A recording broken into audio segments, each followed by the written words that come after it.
Come on, Livingston. We gotta go on and on and on. Together we can make it. We gotta go on and on and on. Come on, Livingston. Knocks it through. Mullen bursting into the box. Josh Mullen. Together we can make it. Mullen's ball across, it's turned in! It's Pittman who's got it! Livingston leads! Road is long. Now can they get the ball back in? O'Brien. Lead! And Livingston have the lead! Man, can score. If we march together. The full-time whistle blows and David Hayes celebrates! And the Livingston fans join in exultation. Come on, Livingston. Livingston have the lead against Rangers, and they are certainly rising to a few occasions on their return to the top flight in Scotland. Come on, Livingston. We gotta go. Hello, you're listening to Talk Livi, the podcast dedicated to West Lothian's finest football team, Livingston Football Club, and proudly sponsored by Starnut Apparel. My name's Angus, and today I'm joined by a Euan who seems quite down in the spirits, who not even just clicked recording here, and he already seems to be fairly broken. Euan, is there much a point in me asking you how you're doing? I mean, on a Livy front, it's borderline depressing, isn't it? Just let's be brutally honest. Borderline's been very generous as well. Yeah, it's not been a great few weeks on performance levels and results to combine with that. This is probably going to be more of a therapy session than anything today. But as we always do, Angus, we discuss the defeats as well as the victories in equal amounts. But how you doing, mate? Yeah, not too bad.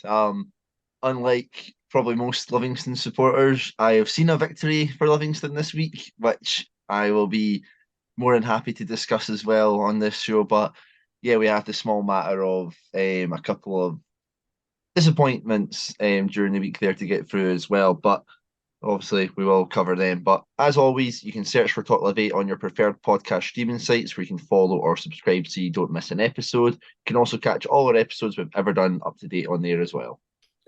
We'll kick things off by discussing Livy's away trips to both Hearts and Dundee, as the Lions would be left pointless and goalless from both those outings. Our women's side were in action against Glasgow Women, and we'll discuss how they cruised to another 3 points at the Tony Macaroni Aena. And finally, we'll look ahead to the visit of Rangers to West Lothian, live in front of the Sky Sports cameras this weekend.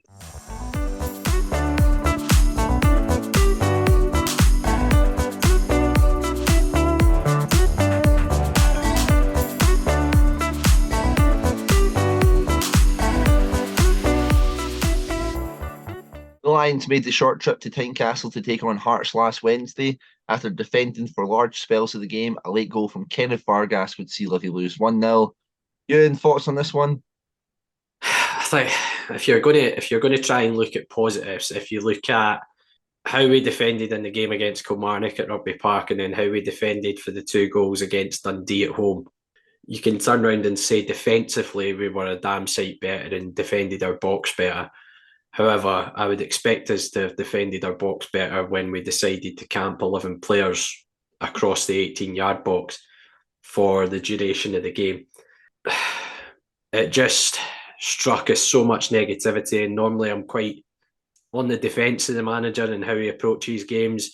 But yeah, I can't really defend our approach to that game at Tynecastle, if I'm totally honest with you, Angus. Hearts have been pretty much bang average since about February time, when they kind of started hitting a bit of a decline under Robbie Nielsen before Stephen Naismith in. There's a lot of discontent amongst Hearts supporters. And I feel they're a team that we're there to be got at. And any Hearts fan I've spoke to has been stunned by our approach to that game and how negative we were. You know, talking to you at the game as well, probably after an hour, the game was crying out for somebody like Bruce Anderson to come on or Dan Mackay to come on to try and stretch the game, give us an out ball over the top of the Hearts back 3. You know, try and have some sort of attacking outlet. And we just seemed more than content to keep trying to lump the ball into Newbley, surrounded by 3 big centre halves and Kai Rose, Frankie Kent and Stephen Kingsley. and then allow the ball to be recycled and Hearts just to go again on another attack. I just reeked of negativity, I have to say.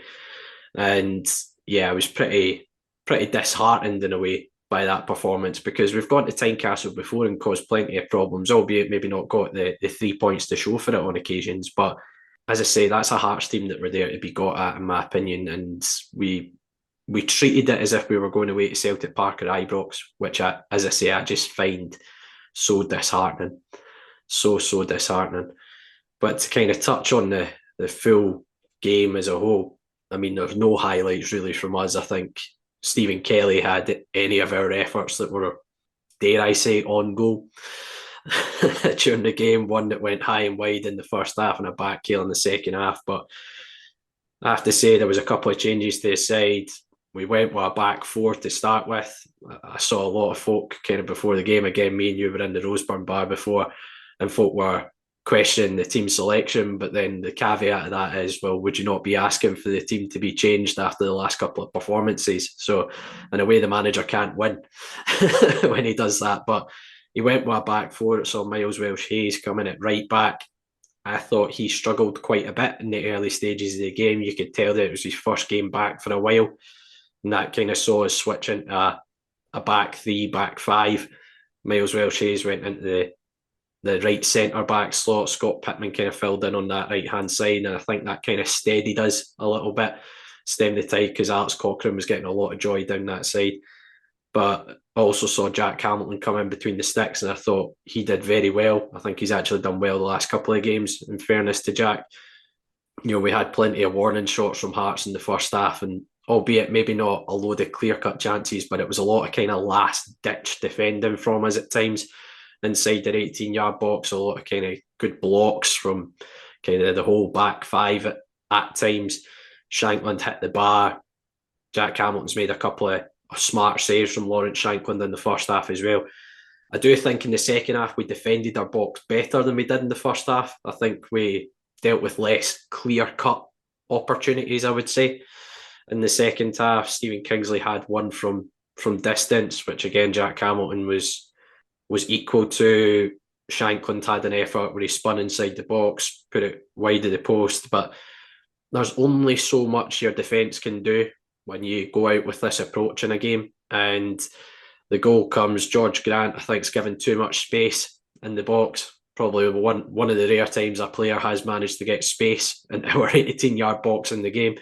But he puts the ball across goal, and split second, Jason Holt switched off and Vargas has got in at the back post to tap in. And the problem is when you're conceding after, 81, 82 minutes in the game, and you've had zero attacking output in the game, it's so difficult to then go and chase the game and change your mindset.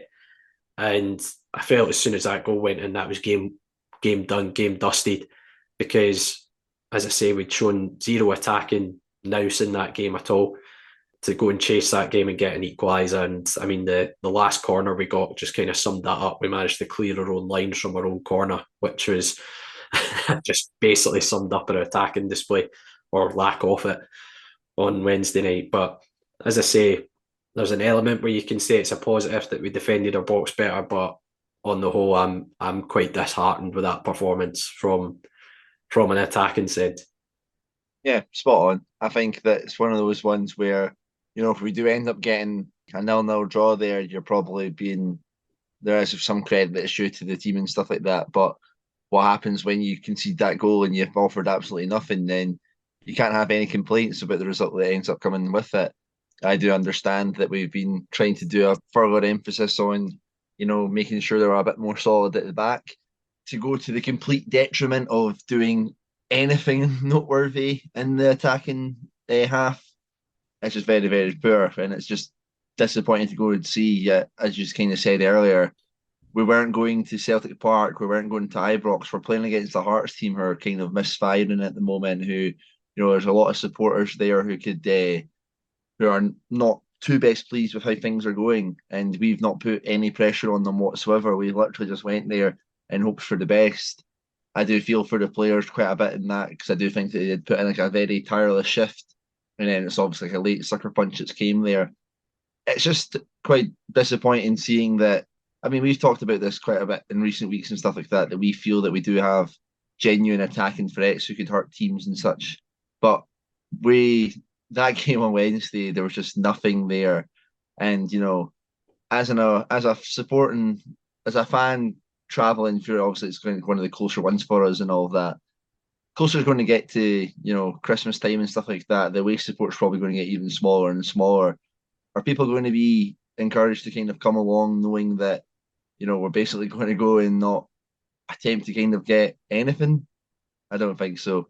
But yeah, it's just incredibly frustrating because, again, it's a missed opportunity. There's like wee things that I think that we could do to like kind of change it. I mean, you look at like every set piece that we had, no, that Hearts had, sorry. We had everybody back for it. We cleared the ball and then it just comes straight back to us and all of that. And we just did not change that whatsoever.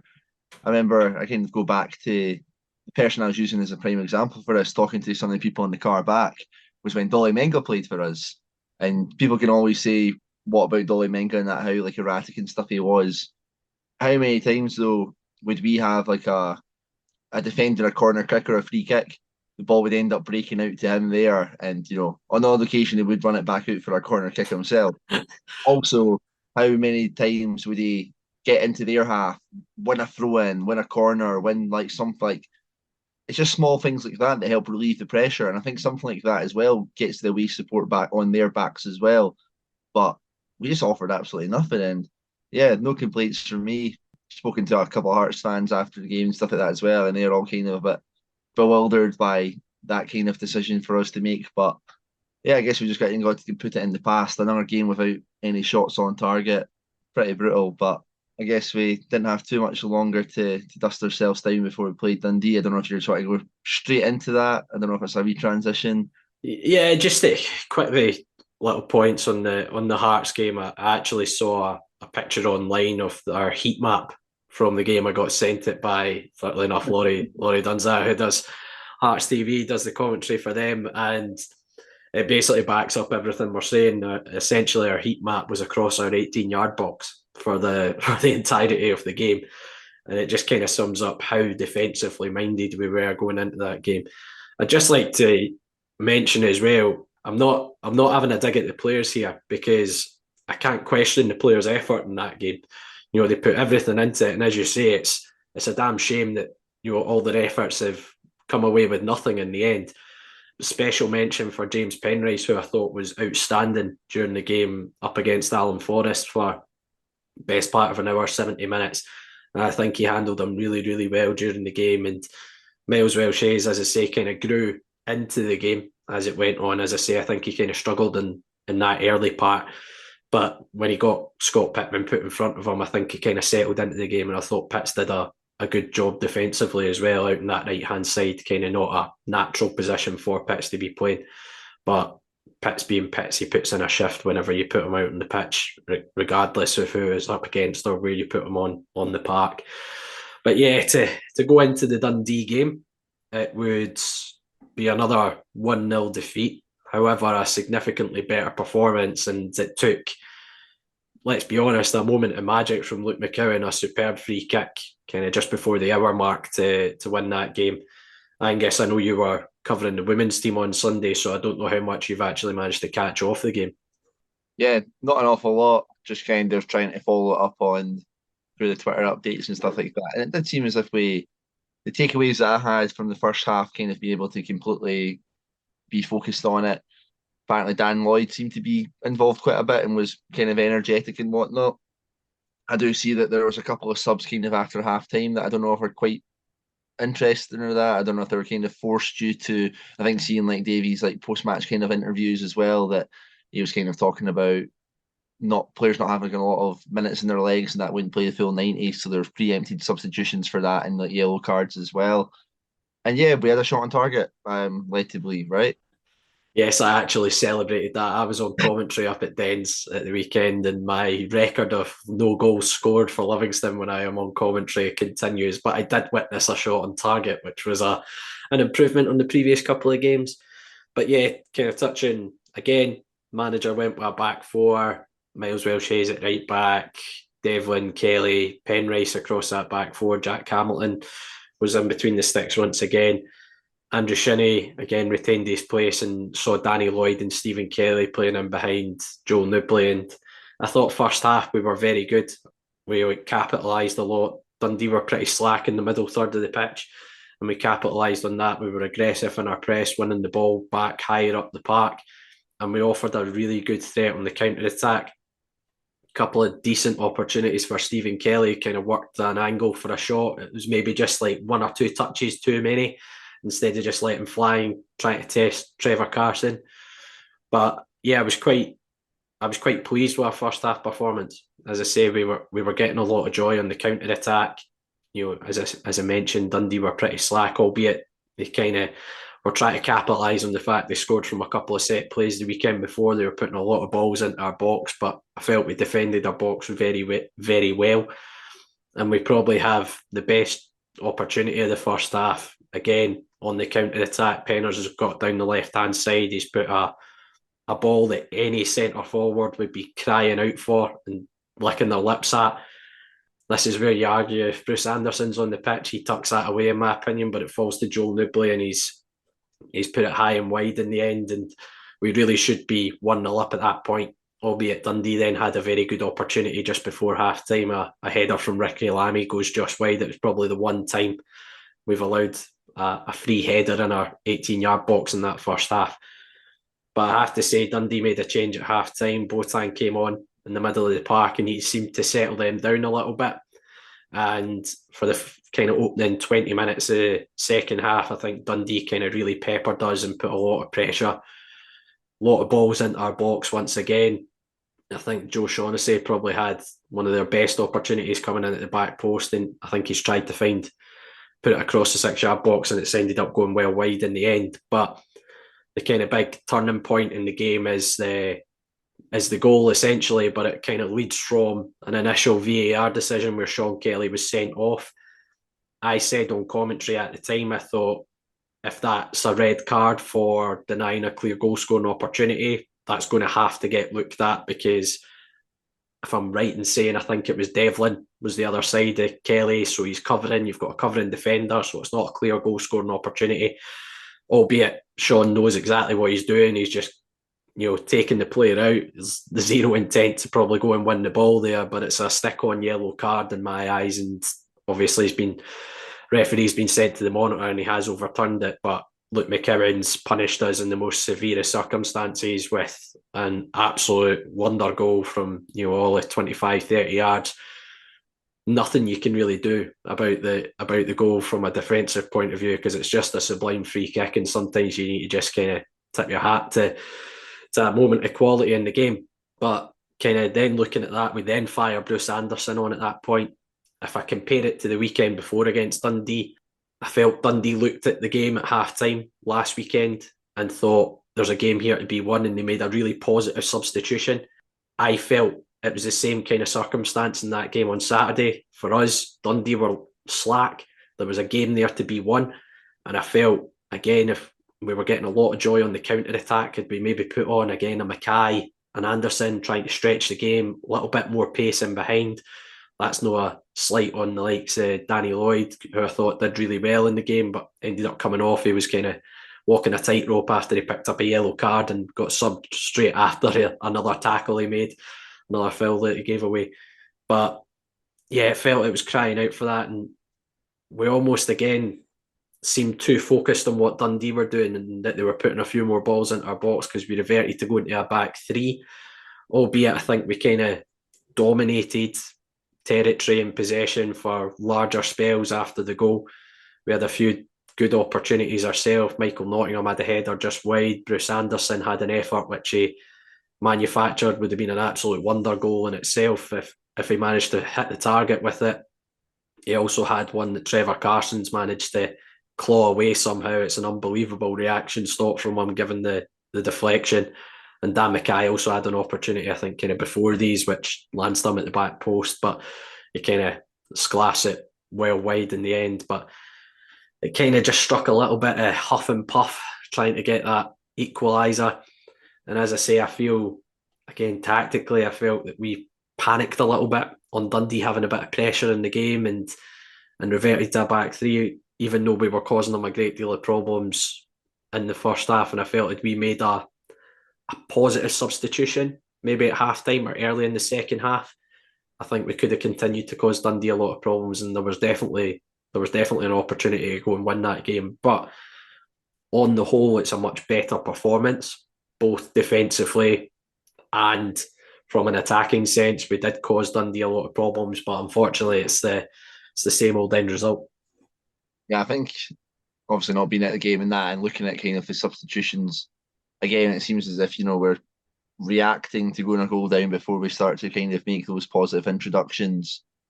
Bruce Anderson right now must just be scratching his head, because it's just like a weird situation where we're struggling to kind of go for goals and stuff like that, and our best kind of finisher there, isn't on the park for the most of the time. I get it, obviously want it to be a wee bit more compact, but we're taking away all of our kind of attacking threats and stuff like that here, and just solely focusing on that. If our aim is to not score many more goals for the rest of the season, then sure. But there's only one way that's going to go, Euan, and it's going to be with us getting relegated, if that's going to be the game plan. And to be brutally honest, a much better performance, as you're kind of saying. I don't know if it could have been much worse than 0 shots on target from the last 2 games, and then one being from a penalty spot in the fixture previous to that. I think obviously with this, a lot of fans are kind of becoming a wee bit discontent, and there is a bit of, I do have two sides to me I like, where I kind of part of the trusted process, and that I think that likes of Davy and that have earned the right to have a wee bit more bank credit and stuff like that, to to have like the time to turn things around and stuff like that. At the same time, though, what has been kind of happening hasn't been good enough for any team. And I don't think there's any team in the country that would be putting on like a happy cap for performances that have kind of shown up there. We definitely need something to be changed, and I don't see why not going a wee bit more expressive and kind of attack is maybe a better option. Or that I think the 4-3-3 or 4-2-3-1 has done us a bit of joy over the years and stuff like that, where we've actually had decent wingers and that. I mean, I feel like I'm repeating myself all the time about talking about wide players and stuff like that, but genuinely feel like it'll get the best out of the talents that we do have, and it gives us a much better chance of winning a game. But right now, it's not looking too great, and it's only the small fact of playing Rangers this weekend, and then I believe it's St Mirren after that, which are, in all honesty, you're probably looking at two of the toughest fixtures in the league, out with of Celtic. So is that form going to turn anytime soon? I'm not too sure, but again, we'll continue supporting the team, but changes do need to be made in terms of how we're setting up and what we're attempting to do on the pitch.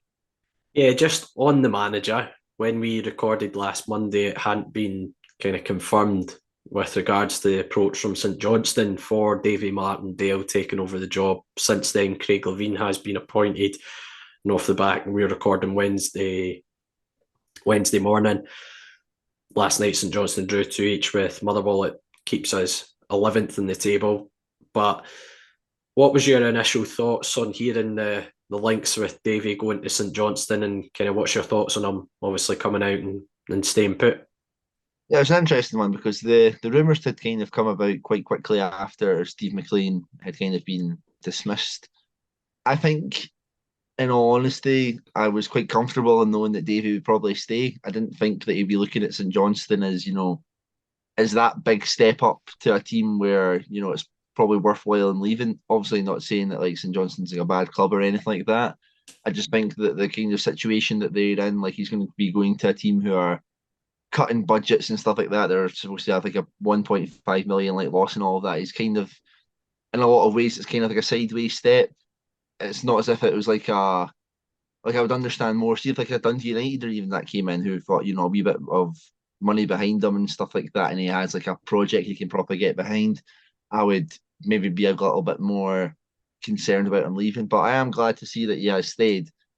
As I said, I think that he has earned the right, some credit at the club to maintain and have like more time to kind of turn things around. He has been an incredible servant, and the job that he does is not just being a football manager. There's X, Y, and Z that he does behind the scenes as well. So yeah, I am pleased to see that he has stayed. I think that this is like it's a strange nuance with it, Ewan, is that I'm glad that he stayed, but I also think that things do really, really need to be changed in terms of, how we're lining up in that.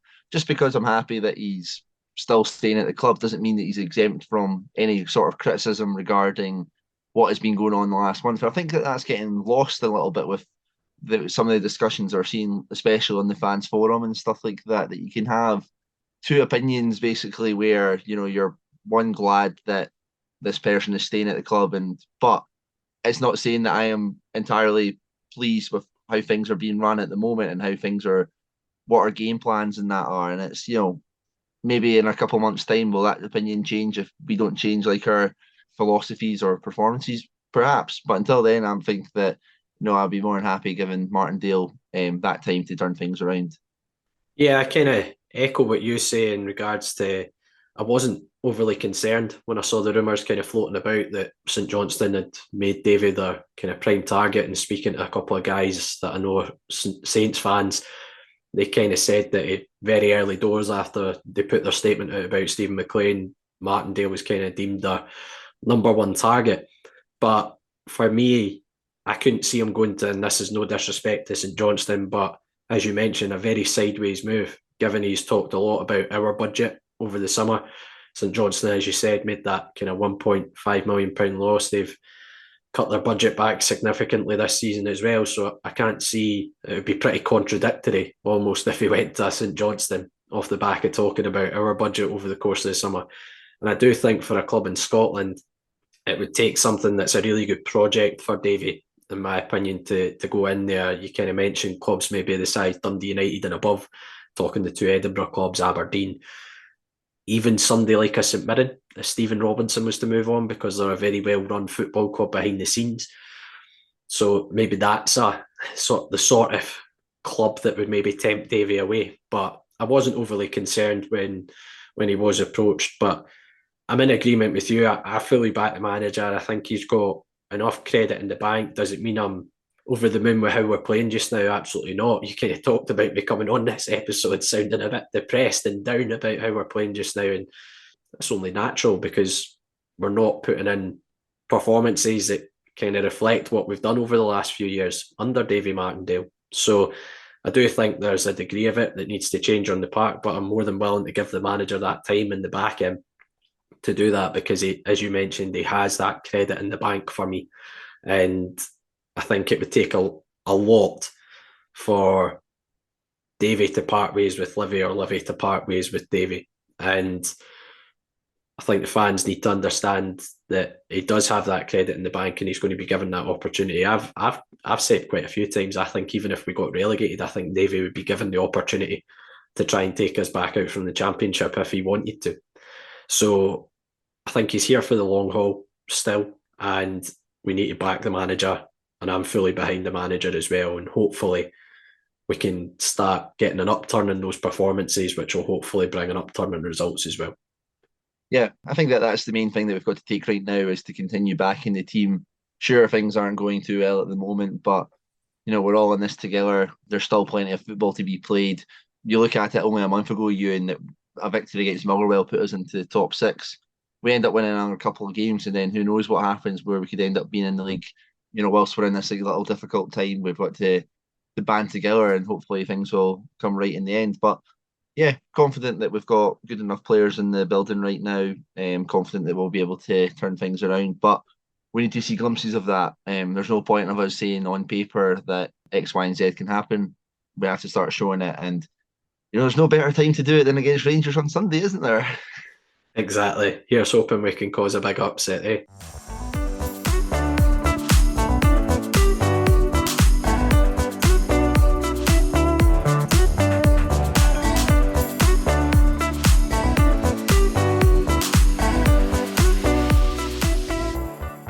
We're delighted to have Strana Apparel as sponsors of Talk Livi.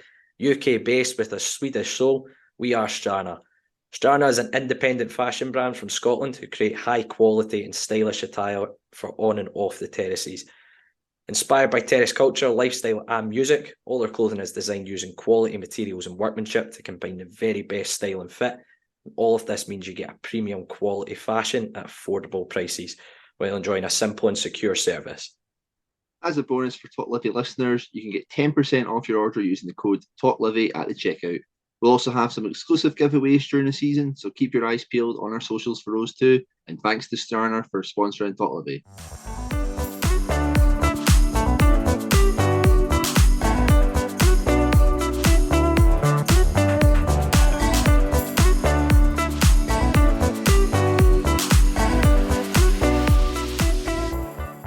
The Lionesses were in action at home to Glasgow Women at the weekend. Goals from Ashley Elizabeth, Lucy Watt and Anna Dickoff would secure a comfortable 3-1 win for our ladies' side.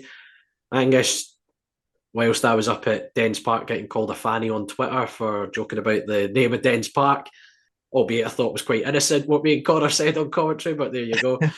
But you were at our women's game at the weekend, so you did see a Livingston FC victory. What did you make of the performance? It sounded pretty comfortable. Yeah, just to comment on you were getting called that Dundee, the women's team were letting me know about my blonde hair, calling me Eminem and stuff like that as well. Continued from your wee jibe last week, so that was great. But good to see I've started a trend. Yeah, absolutely. But yeah, a comfortable victory in the end for us. I think early on in the game it was quite a lot of both teams trying to feel each other out and kind of find those kind of gaps in the back line and that, but both teams were defending quite resolutely. I think the Glasgow Women do have the first big chance of the game, and does this chance go in? Maybe it shapes up to be maybe a little bit different. They break down their left-hand side pretty well. You know, really, really nice move, and the striker lays it off to her strike partner, who has an open goal to aim for, and somehow manages to scuff it, and it goes wide. And that was a little bit of a let off for us, but I think that we took some kind of confidence from that kind of let off there, because we did score quite relatively soon after it. It's some good play by us. Beth Mackay getting, I think it was her 5th assist of the season, perhaps. I think maybe plays through Ashley Elizabeth, who does like a nice little thinking effort off of the post and into the back of the net. And I think, in all honesty, Euan, from that moment on, I think that you could kind of see the Glasgow side kind of felt that little bit of a sucker punch. They felt a wee bit deflated from having, such kind of a glorious opportunity to then being 1-0 down. I think from there on, there wasn't, in the first half, glaring amount of opportunities created, but I think that we were kind of comfortable in possession and, kind of going forward. We eventually did get that second goal from another set piece. The ball makes its way out to Courtney McAvoy, who, does absolutely tremendously to jink through a couple of players. Her cross doesn't find one of our players, but the deflection goes to Lucy Watt, who's able to volley very, very calmly into the net as well. So going into half time, 2-0 up, I think was massive for us. I think it gave us a lot of confidence coming into that second half. And yeah, I think it was just a very, very comfortable second half for us. I think we're knocking the ball around fairly well. I think this is probably one of the games that we've done better to create more chances in open play. I think we're getting a wee bit more joy down the wings. A couple of good chances to cross the ball in and players making their way into the box. We did eventually get a third goal with Anna Dickoff rounding the goalkeeper. I think that she's been a really great addition to the squad this season, so it was good to see her get her first goal at home for the club as well. We probably should have made it 4 not too soon after, when Anna Dickoff as well running down the wing. I think the thing for Anna that I'm noticing with her a lot is how much she wants to kind of get into the play. She won't kind of just stay kind of static in the forward line. She'll drift out wide. She'll drop deep to kind of get on the ball. And in this instance, she went out wide, crossed the ball into Shannon Todd, who probably hasn't struck a ball better with her weak foot before. But it's one of those ones, Euan, where she struck it too well, and she's just cannoned it off the ball, off the bar. Maybe if she just scuffed it, it might just roll into the bottom corner of that. But she's just perfectly executed the strike, and it's just cannoned off the bar and away to safety. I guess the one disappointment will be that we ended up conceding a penalty. Shania does very well to get a hand onto the penalty, but can't keep it out. And I think that she had a better game as well. She seemed to be a lot more kind of confident coming out for balls and stuff like that off of her line, as well as kind of the kicking side of game as well, which is encouraging to see. But yeah, overall, not too many complaints for me. I think that they were very comfortable and deserving in the 3-1 victory. Yeah, I managed to catch glimpses of the goals from the weekend, and 3 very well taken goals. First one from Ashley Elizabeth, very composed finish, 1v1 with the keeper. as you say, just dinks it over and kind of kisses the inside of the post before finding its way into the back of the net. And I believe Ashley got player of the match as well from the game. So obviously a very good performance from Ashley. As you say, Lucy Watt took her goal very well, and then kind of Anna Dickoff, again, very composed, 1v1 with the keeper, just rounds the keeper and rolls it into an empty net. And from the glimpses I've seen of the girls this season, Anna's been a player that's really stood out for me. I think she's very good technically on the ball, very difficult to brush off the ball, and very creative. And as I say, technically just a very, very good footballer. So she's been a fantastic addition over the summer period. But it's another really positive result at home for the girls and another 3 points in SWPL too. So it sees them going pretty well this season. Yeah, I think there'll be an element of frustration with the kind of stop-start nature of the league though, because that was, I think 2 weeks since we played the last time against Kilmarnock. We now don't have a game this weekend either before we play, I think it was like the 19th of November of that. I think I would be quite frustrated if I was one of the coaches that there is like this stop-start kind of nature as well. I think there's a lot of players who seem to be on holiday quite a lot in that as well, to be honest. So we're not kind of getting like a full squad every week. And I don't think that the run of fixtures is necessarily helping with building up kind of like proper like match fitness and stuff like that. And I think that we probably are still yet to see the full extent of how well this team can probably play. I mean, even looking at the game just there, we're missing both sub goalkeepers as well. Shai done great coming in as well. Jess Murphy was injured, which is quite a big miss as well. Like Jen wasn't available. Like there always seems to be, Erin Burns was absent as well. There always seems to be a couple of players who are missing from these games, and I don't think that the stop-start kind of schedule, where you're playing 1 week, then it's like 2 weeks until the next one, is massively helping there. But hopefully, as like the kind of season goes on, those kind of gaps will be a little bit smaller. I think that there is a winter break as well, so I think that might reset it back to normal as well. So I might just be talking a load of nonsense here, but yeah, if we can get a good run of performances, a good run of games going as well, then it'll be interesting to see where we can end up. Because I see Kilmarnock ended up dropping more points at the weekend there, so we're back to only 3 points behind them. So keeping in touch and distance within those kind of teams who are at the top there as well. I think before we kind of sign this bit off as well, Euan, I think I'd just like to. The news came out that Brogan Anderson's left the club. Obviously, we sponsored Brogan's top for this season as well. Just like to put on record that we're very thankful to Brogan for being a part of the club. She was obviously a part of the team who won the league last year. And then just in general, whenever, we've had to, like for me doing like the media kind of side and all that, she's always been more than accommodating, very chatty, and just a very nice person to have around the club. So I think we'd both like to wish Brogan the very best, and we'll be keeping an eye out for her in the future as well. Yeah, absolutely. Brogan, I think, was pretty much a game-changing signing last year. I think she really upped the standards in amongst the squad. You could tell that she'd played at a much higher level than championship level, and it kind of showed week on week. I was really impressed from the first time I saw her come on as a sub for us last season. Unfortunately, Brogan's not got as much game time as I'm sure she would have liked this season, and personally I feel she would still have a lot to offer the team. But Brogan's decided to move on to get more regular minutes elsewhere, and I think player of her quality should be playing most weeks in my opinion. So obviously wish Brogan the best of luck wherever she ends up next as well.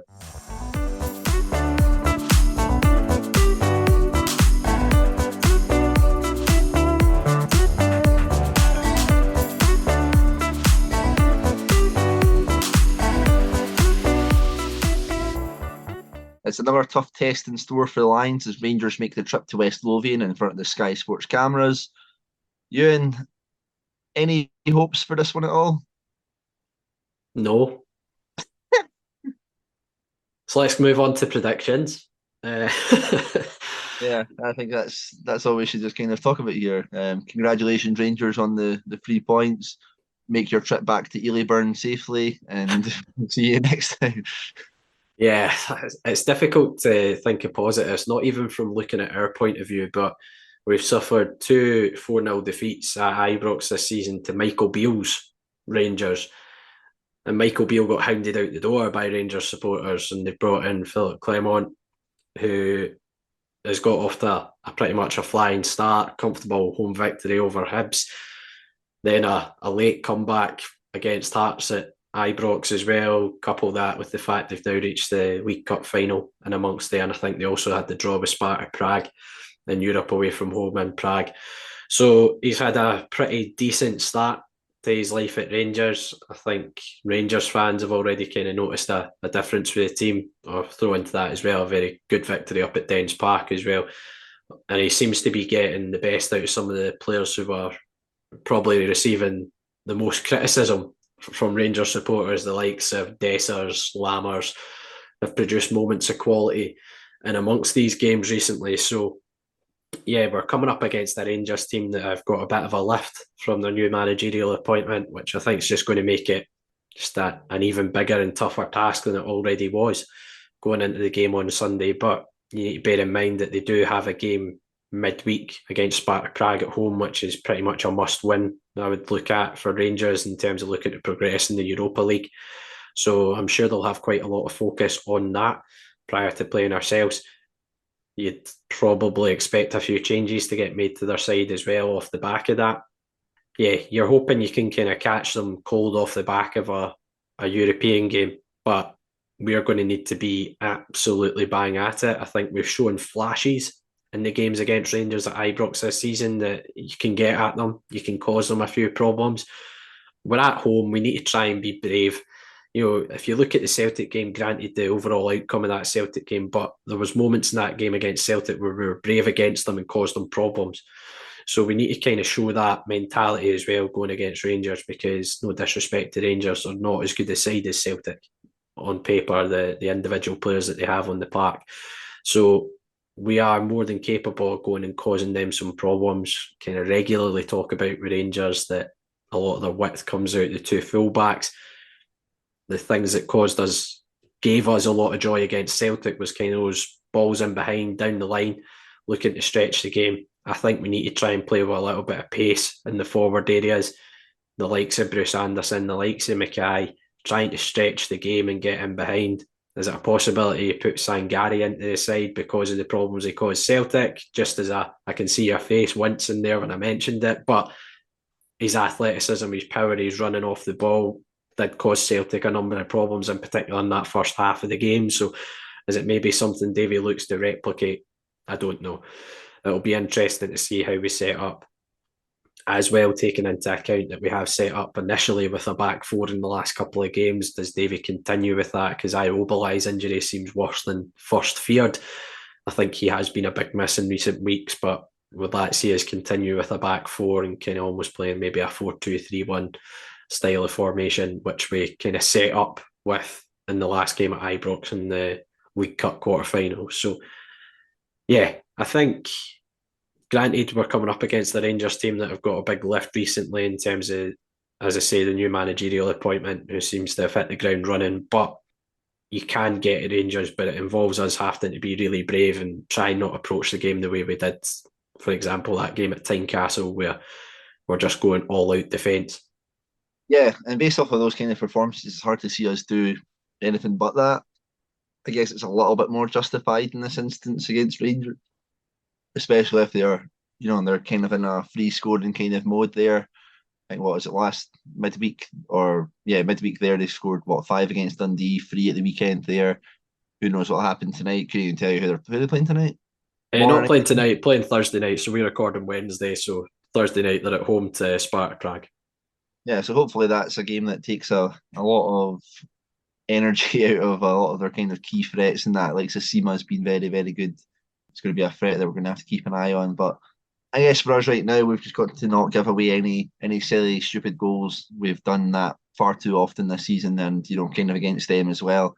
We certainly can't allow a full back to run 70 yards without challenging them to fire into the bottom corner as well. But yeah, it's hard to kind of get optimistic about this one, kind of in terms of how we've been playing. But I remember, what was it, 2 seasons ago that we had quite a poor start to the season, and then our first win of the year came against Celtic.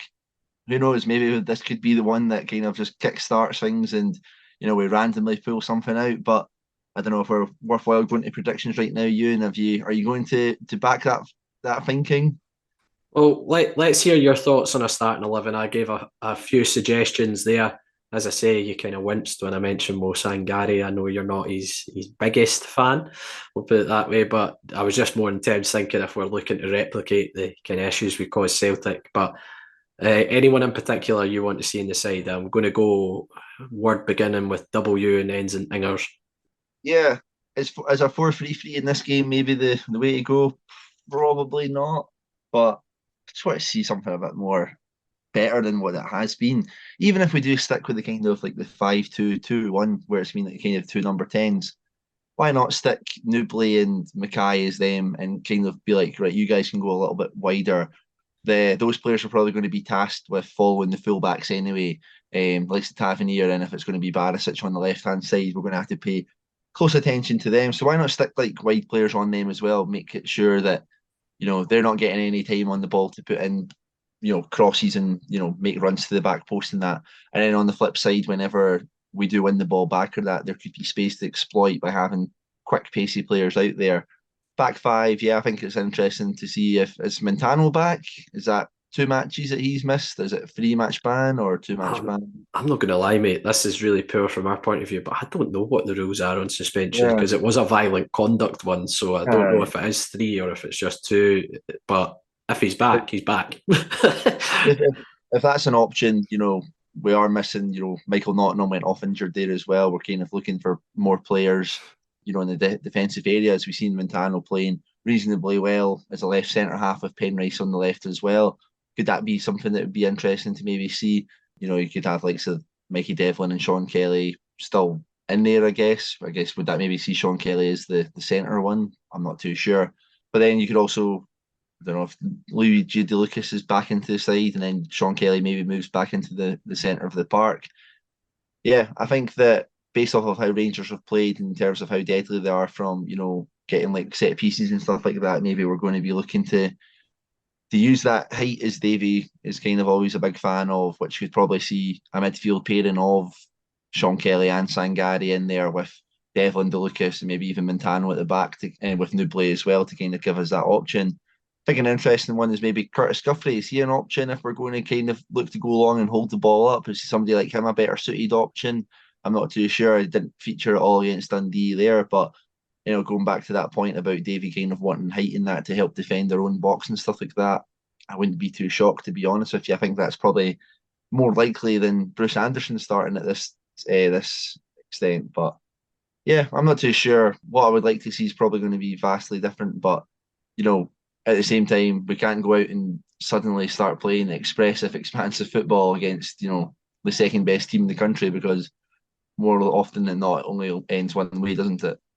Yeah, there's a balance, isn't there? As I say, there's only so positive that you can try and go out with a mentality against Celtic and Rangers. You are going to need to defend without the ball for large periods of the game, regardless of how well we're playing. So, but it's just trying to offer that threat to Rangers, because I think you can get at them. You can cause them problems. And we've kind of shown that, as I say, in little flashes this season already in the games at Ibrox, albeit end result probably wouldn't suggest that. But let's go predictions then, Angus. What are you going for? I don't want to be so negative, but 3-0 to them. Yeah, it's exactly what I'm going for. As I say, just now we're not creating a great deal of opportunities. We're not threatening teams with, no disrespect, lesser quality than Rangers. So it's very difficult to see us picking up any form of result. But yeah, 3-0, hopefully, as you say, hopefully we can replicate the spirit of a couple of seasons ago where we were on a bit of a slump in form, but managed to pull something out the bag against what ended up being the champions that season, Celtic. So you're hoping we can replicate something similar against Rangers and really kickstart our season.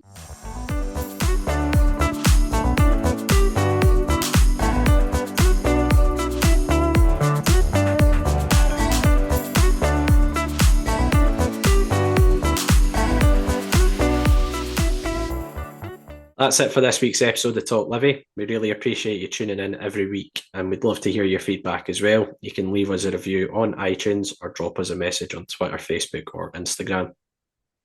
As Euan said, we're on Twitter, Facebook, and Instagram, so simply search Talk Livi to find us.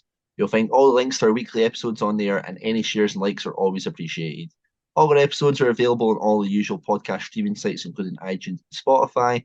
We're also on YouTube, and we'd love you to subscribe to the channel. If none of those options suit you, all you have to do is head to our website, talklivipodcast.libsyn.com, where you'll find every single episode we've done over the last few years.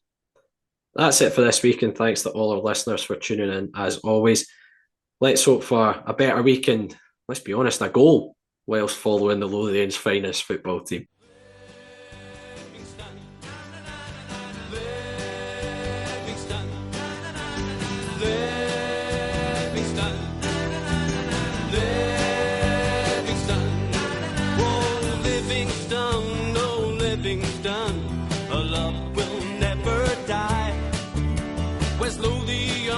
West Lothian is our battle cry. This is the place from which we hail. Livingston, oh Livingston, it's up to Ammonvale. Livingston, Livingston, Livingston, oh Livingston, oh Livingston, we love it when you score.